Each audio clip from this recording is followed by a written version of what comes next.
Bienvenue dans Papa GPA, le podcast qui raconte un parcours de gestation pour autrui queer et dans une démarche éthique.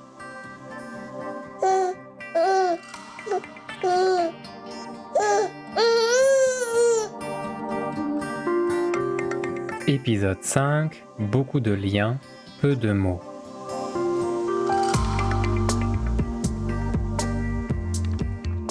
Réfléchir sur les relations entre le pouvoir, la famille et la société, comme j'ai essayé de le faire dans l'épisode précédent, c'est interroger les rôles et fonctions de chacune. Et dans le même temps, c'est aussi se demander comment nommer toutes ces modalités, ces nuances, ces alternatives.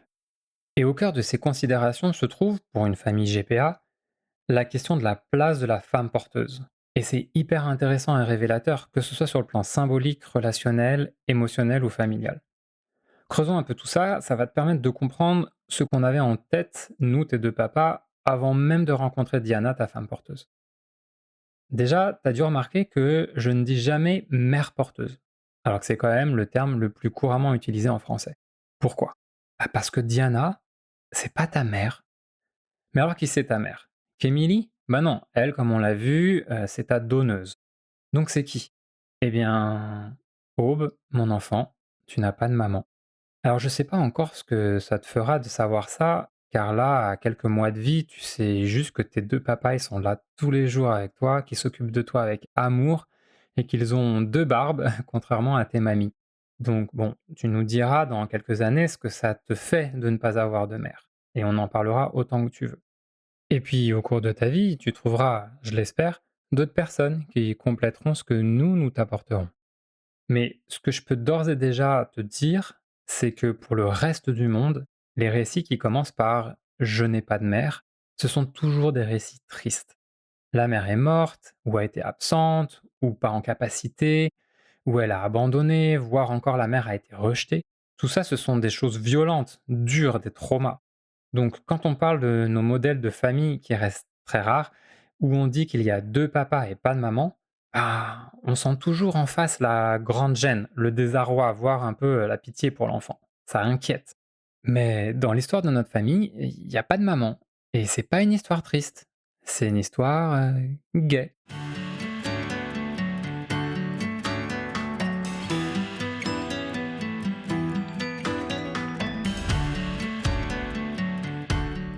Ainsi donc, Diana n'est pas ta mère. Et c'est important que ce soit clair pour toi, pour elle, pour nous, mais aussi pour l'État.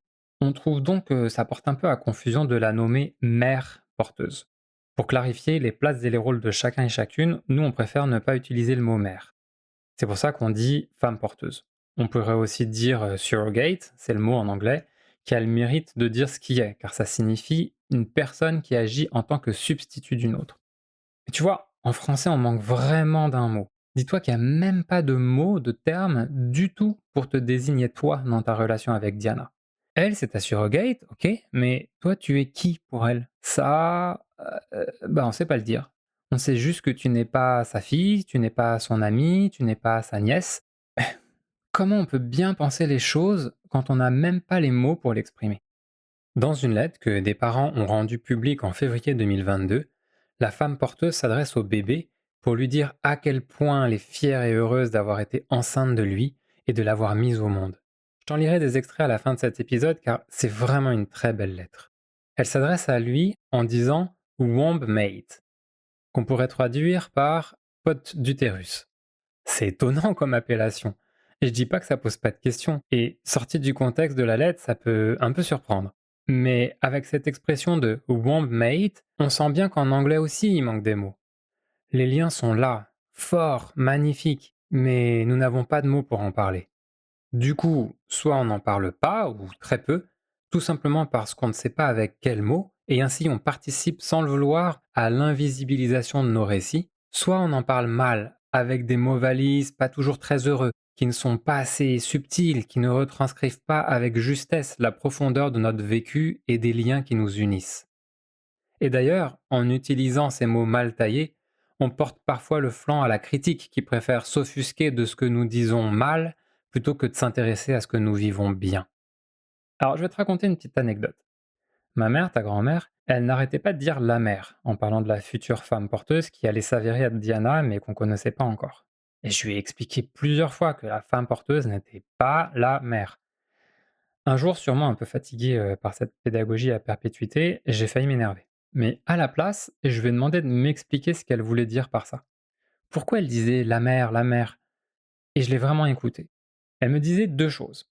Petit 1, dans son développement, le bébé cherche et crée une figure d'attachement qui va avoir une fonction dite maternelle et que les psychologues pour enfants ont beaucoup étudié, notamment Winnicott. Cette relation, elle se crée dès la vie intra-utérine.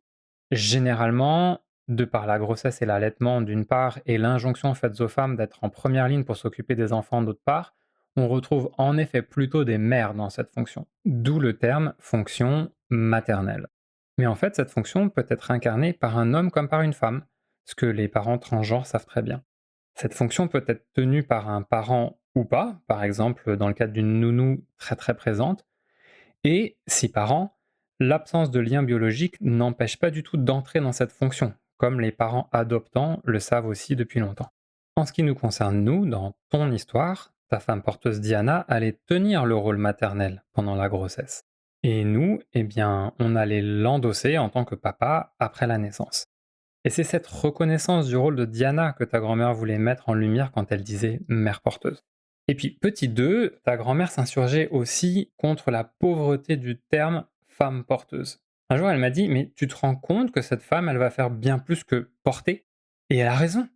Diana, elle t'a construite, nourrie, protégée, elle t'a insufflé la vie. Et tout ça avec beaucoup d'amour. Est-ce qu'on peut prendre une seconde pour réaliser qu'une femme avec un utérus est capable de créer un cerveau, un cœur? Et la seule chose qu'on trouve à dire pour tout ça, c'est porteuse. C'est très réducteur. Ta mamie a tout à fait raison.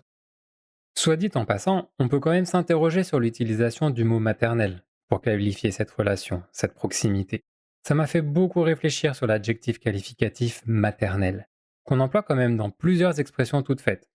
Il y a évidemment le fameux instinct maternel, qui soulève beaucoup de questions, pour ne pas dire de suspicions, notamment parmi les féministes, ou douceur maternelle, qu'on entend souvent, surtout comparé à douceur paternelle, qu'on entend si rarement qu'on a presque l'impression d'un oxymore. Il y a aussi école maternelle, et je trouve le pire, en tout cas pour moi, c'est langue maternelle. Genre, on n'imagine tellement pas le père auprès de son enfant en bas âge que c'est pas sa langue que le bambin va entendre et apprendre, c'est celle de sa mère. Cette expression anodine de langue maternelle, pour moi, hurle de manière assourdissante l'absence chronique, voulue ou non, consciente ou pas, des pères auprès de leur bébé. C'est bien connu, le rôle des pères ne commence que quand il faut leur apprendre à faire du vélo. Je trouve ça assez édifiant et terrifiant. Mais on reparlera de tout ça dans un futur épisode sur le congé paternité.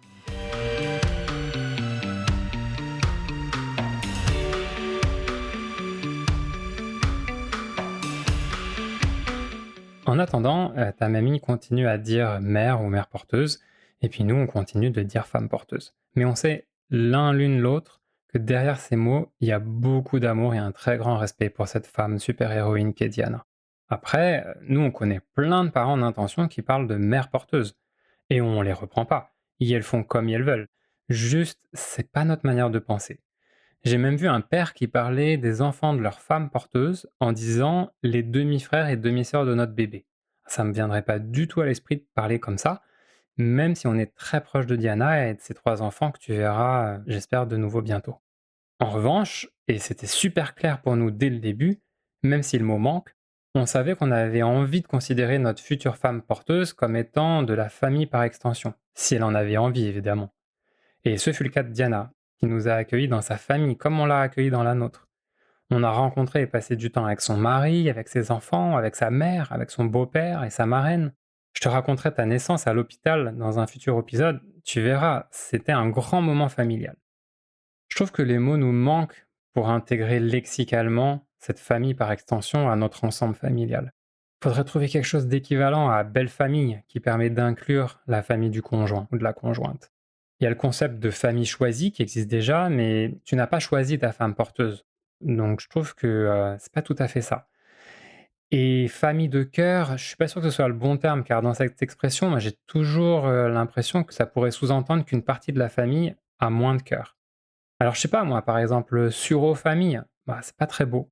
Ou peut-être tout simplement famille volontaire, car ça pourrait inclure de manière générale, et sans parler de GPA, toutes les personnes qu'on veut et qui veulent intégrer notre vie par amour, comme par exemple ta marraine et ton parrain.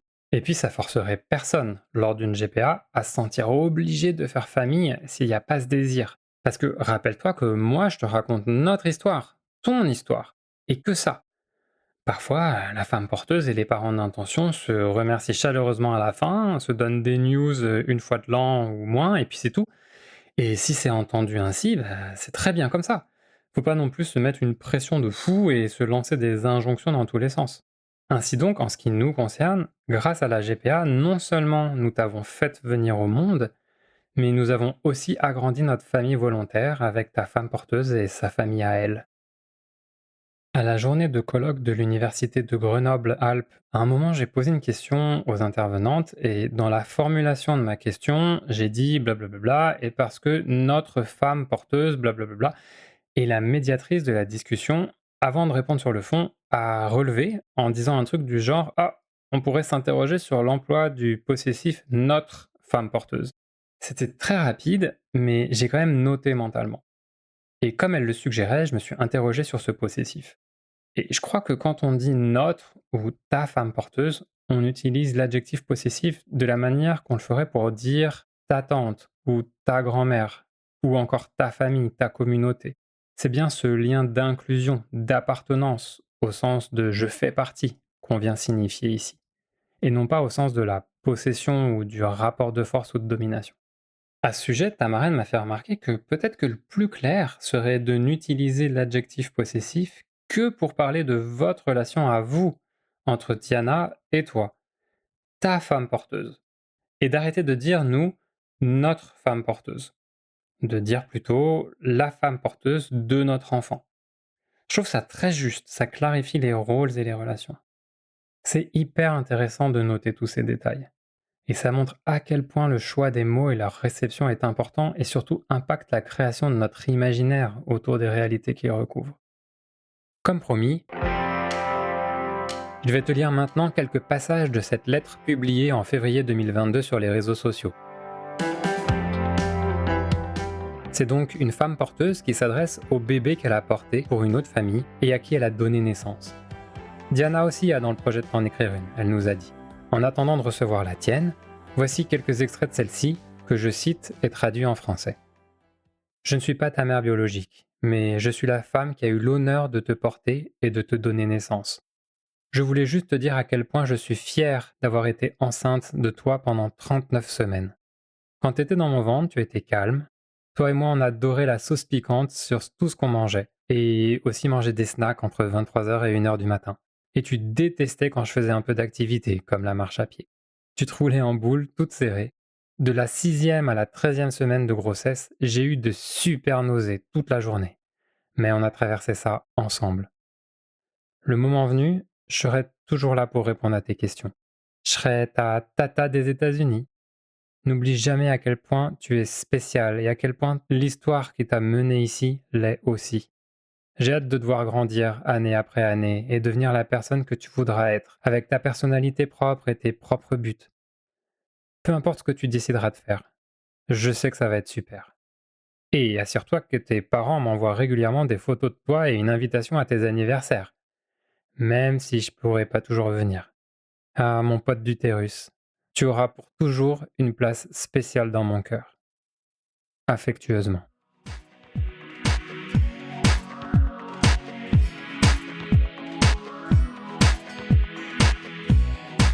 Bon, maintenant que les bases sont posées, je vais pouvoir te raconter nos aventures étape après étape. Et je vais commencer par comment on a trouvé l'agence qui nous a fait rencontrer Diana, ta femme porteuse, et comment notre premier rendez-vous avec elle s'est passé. À la semaine prochaine!